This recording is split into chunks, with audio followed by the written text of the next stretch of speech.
There are a lot of variables that you can adjust and address as you run a campaign. One of the things that we've seen pop up more so relatively recently is our client ads showing up for searches related to another law firm. Now, as a general practice, we try not to do that. That's a practice called sniping, where you purposefully bid on a keyword which is the name of a competitor.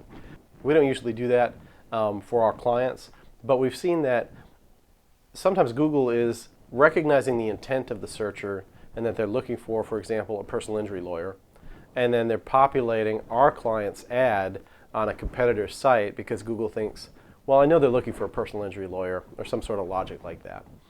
So what we do is we create what are called negative keyword lists. And so we can go in and we can see the search terms that people are using and clicking on, so the terms that are costing you money when someone clicks on them, and we can make some determinations about that. So we go through those lists and we look and say, okay, here's a couple of competitor names here in this list. Maybe the list is 1,000 and we see 5 or 7 competitor names in there. We're going to mark those as negative keywords.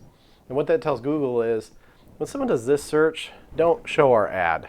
And so competitors are an example of how we utilize that to kind of clear them out of our bidding strategy.